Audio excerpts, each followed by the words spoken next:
All right. Give me a mic check for you real quick. Just talking to your phone if that's okay. Test, test, test. One, two, Got one, you. two. You are good. Appreciate that there. Brian, thanks so much for your time. Why don't we get a little background on you and your role at HubSpot?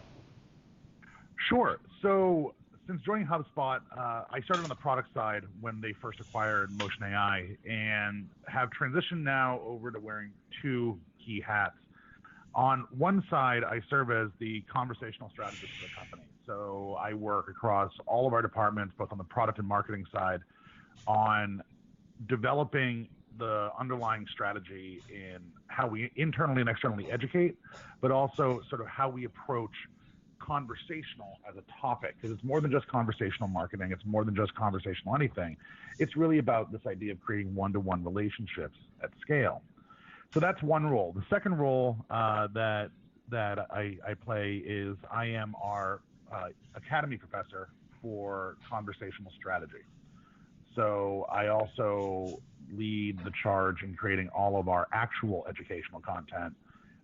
We actually just launched the first lesson yesterday, which is the introduction to conversational strategy. So I play both roles there, and it's been interesting in doing that because this is where the space is going, and there are, I believe, right and wrong ways to approach it, and we want people to do it the right way. Well, let me take you down that path before I get to some of the other questions I had in there. Give us some of the best practices on right ways and wrong ways to implement a chat strategy. Sure, sure. So you're familiar with with inbound as a concept, obviously. Oh, yeah, sure. So we have been redrafting the inbound methodology. It's actually going to come out as of inbound this year. And what you're going to see in there is there's a shift. And I can't give it all away yet because it's not officially out. But there's a part there that overlaps and came directly from what we call conversational growth strategy or conversational strategy. And it's this idea that there are three pillars. And the three pillars that exist when we talk about it, the first is this idea of time to live, or TTL, as you'll hear it referred to more and more. And that is essentially this idea that every channel, whether it is live chat, Facebook Messenger, SMS, email, snail mail, phone, every one of those channels has an amount of time that someone is willing to wait before they receive a response. And if you exceed that time period, what ends up happening is you start to make them unhappy. And we don't want to make people unhappy. So if you're in a live chat situation or you're working with a chat bot or an email, with an email, you might be willing to wait 12 to 48 hours before you get a response back, right? I mean, that's a pretty reasonable period of time. Okay, I sent an email, I'll wait a day. But when you go to live chat, you have maybe 2 to 5 minutes. And if you're in the middle of the conversation, you're really expecting almost a few seconds. So that's TTL, and we can come back to that, later on. The second part is this idea of what we call shared knowledge. Now, let me ask you, have you ever called up a customer service line twice, asked the same question twice, but gotten two different answers? Sure. Okay. The reason that happens to you is because they didn't standardize their information, and because people weren't sharing what they knew. You had, the way we put it is this: when you say "I know," that's personal knowledge. When you say "we know," you're talking about shared knowledge. Yeah. And there's two sides to that. There's this idea of relational, which can live in your CRM usually, and that's about the people and their businesses and actions they've taken and activities they've done. And the other side of that is factual knowledge, and this is, the questions people ask, the solutions that your products and services can solve for, and making that available to all the parties that need it, regardless of who originally collected or created it. Make sense? It does. Makes perfect sense. So the final part here is an acronym that we call SCOPE, SCOPE. SCOPE stands for standardize, contextualize, optimize, personalize, and empathize. And those are the principles that guide how you want to create your conversational strategy. You want to standardize so you don't have different answers given to you when you call up and you ask the same question. You need to contextualize. There are 8 ways you can ask a question: who, what, where, when, why, how, which, and yes, no, which is like can or should. Can I, should I, will I, do I? Those are all yes, no. And you want to make sure that you're able to answer the right question in the right way. And every one of those different types of questions, there are only 8. There are not other ways to ask questions. in those questions, in those ways. You want to make sure that you're providing the right type of answer for the right type of question. When you optimize, you're looking at am I actually playing into the strengths of the channel that I'm using? If I'm in a live chat scenario, do I really want to be reading 3, 4, 5 paragraphs of a message? Probably not, right? Right. No, it makes sense. Probably not. You probably want to have a few sentences, and if you need to know more, you can ask for it, and that might send you a link, or you might get an email that says, here's the deeper dive into what we were talking about. I didn't want to flood you in our live chat. So that's optimizing. When you personalize, you're leveraging what you know about the activities they've done and who they are and what information has already been collected and already put into that shared knowledge pool to make it feel like it's personal. And the reason why is very, very simple, David. It's because everyone wants to feel heard. Everyone wants to feel special, and everyone wants to feel unique. But for the company, it's because everyone matters. And I appreciate that. Into the final. Sorry, go ahead. No, I was going to say that makes a lot of sense. Yeah, right. I mean, it's literally treating people how you want to be treated, and that goes into the final thing here, this idea of empathize.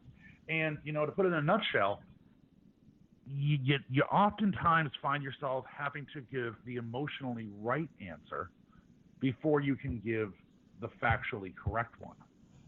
Someone calls up and says, I cannot freaking log in. You really can't answer that question, but you want to make sure that they understand that you understand. Hey, sorry that's happening. Is it an email issue, or do you think you forgot your password? I think it's an email issue. Okay, let's find what email you used to log in. You go from there. So time to live, shared knowledge, and the acronym of SCOPE collectively is the best set of practices that you can go through and you can just apply in a, like the back of a shampoo bottle, lather, rinse, repeat. I love it. Thanks for the analogy. So put this in context for me. This idea of the immediacy and the three-pronged approach in live chat, where is this communication vehicle ranking in order of preferences for customers versus calling up a customer service line, sending an email, waiting a day, those kind of things? Well, fun fact, 77% of people prefer their digital engagement to be via live chat. 88% of people expect it to be available. 62% of people, if they're on a mobile device, would essentially demand it, and if it's available, 82% of them will use it. And the reason why is really simple. The average email response time to an open customer service ticket is 12 hours via email. It's 2 minutes via live chat. Which would you prefer? 12 hours or 2 minutes? Easy done. There you go. The fact is that if I'm visiting a blog page or a landing page, I have two options. I can collect a lead. The lead's going to probably come from a form. The form's going to go into a CRM. The CRM is going to trigger an automated marketing cycle. You might get an email. If you respond to that email, you might get another email, down and down and down and down. You're in a machine at that point. Well, that might take days before you actually get to someone personal. And in reality, they can educate you all you want. They're never asking, what are your questions? Now, the sad fact is this, though. Only 9% of companies use live chat on their website. Yet, remember, 82% of people expect it. Mm-hmm. So there's a massive gap there. Now, the second part is this. If they respond at all, it takes on average 5 days for a newly generated lead to be reached out to via email or phone by most companies. That was from a JD Power and Associates survey that was done in the last few months. That's a little scary to me. Terrifying, especially if you own a business and you're not doing these things. Which means that 99 out of 100 businesses aren't. 91 out of 100 businesses are not doing it. So go drive down your main street. Go look through your building. And look at the name plaques of every company in there. And if every 100 of them know that 91 of them are probably not engaging and caring about building one-to-one relationships. And that, David, is where the opportunity exists. You only got to be number 10, not even number 1, just number 10, and you're still ahead of 90% of the pack. Seems like a no-brainer for most. I guess the question sort of dovetailing to that then is a lot of them will say, look, that's a lot of time, that's a lot of management. What if I just use a chatbot? What if I just use something automated for that? Where are the benefits and the detractors from just throwing a chatbot as your live chat system on your site and being done with it? If it's well built, there's no detractors. In fact, Hmm. you should really look at chatbots as virtual employees. Virtual employees that never take a day off, never get a sick day, but you want to make sure that you understand your process first. Every business process, because every business has processes, agreed? Oh, absolutely. Agreed? Right. So you want to make sure that you understand where the choke points exist, where the data collection points exist, and then you got to ask yourself this question: where does the time suck exist? Chatbots are amazing at doing what we call low cognitive load. They don't take a lot of brain power, but high repetition. They suck a lot of time. Hey, Brian, let me stop Put a you right there chatbot in for a there. second. Let me stop. My recorder all of a sudden just went a little crazy. I think it was just the Oh, voice no over worries. IP that How is this, by the way? it was good. It was just you were becoming very mechanical and it sort of slowed up on that. I got Oh, you no worries. after and it started right after you asked the question. Everybody has processes, and so move on. Sorry to All right. interrupt you on that. But no worries. But is this sounding good to you? Oh, it's sounding great. It just for whatever reason just it just slowed up on you. No worries. No But worries. I got you now. Um, you want to cue me back in? Yeah. So the idea was we were talking about chatbots and the idea about a lot of time, a lot of energy to Yeah. install Yeah. a live chat system. Sure. Are you So simply throw a chatbot on and forget about it? yeah. So what you've got to look at is every business out there has processes. Agreed? Absolutely. They have ways that they acquire new customers, that they reach out to customers, that they deal with existing customers. And every one of those processes has a few fundamental truths. There's always going to be a point where there's a choke, where it doesn't flow well. And there's also always going to be a point where you have time suck situations. What that means is this: a situation where it's low cognitive load. That means it doesn't take a lot of brain power, but high repetition. It takes a lot of time. Answering the same questions over and over again. Once you know the answer, it's not going to change, especially if Right. you've standardized your information. So you put a chatbot in, like a virtual employee that never has a sick day, never takes a day off, and that can be there, and it knows what it knows, and then it has to know when it needs to hand off to somebody. But the fun fact here is, if you're a pizza place, something very simple, a pizza place, vast majority of your questions are probably going to come in as, do you have this? Do you have gluten-free? Do you deliver to where I live? Do you do, whatever it may be? Mm. Those questions can be answered the same every time. So why does that need to be a person answering those questions? Let me push back on you just slightly on that one, because one of the things you had mentioned in your initial conversations was the idea of answering the emotional questions before you can get to the factual ones. I think one of the concerns that I would have is a pure chatbot necessarily can't measure emotions, or at least well. But you're suggesting otherwise, I think. Absolutely. Have you ever read a book and had an emotional attachment to it? Good point. Yeah. What's the difference? Did you ever read back in the 70s or 80s those choose your own adventure novels? Oh, sure. Yeah. Right? Jimmy has a choice to make. Flip to page 37 if you want him to go and fight the dragon. Flip to page 22 for him to run away and wet himself. Right? That's what you're doing when you create a great narrative for your chatbot. There's this idea of what we call brand voice. That is the personality of your brand. And your chatbot is a representative, of your brand.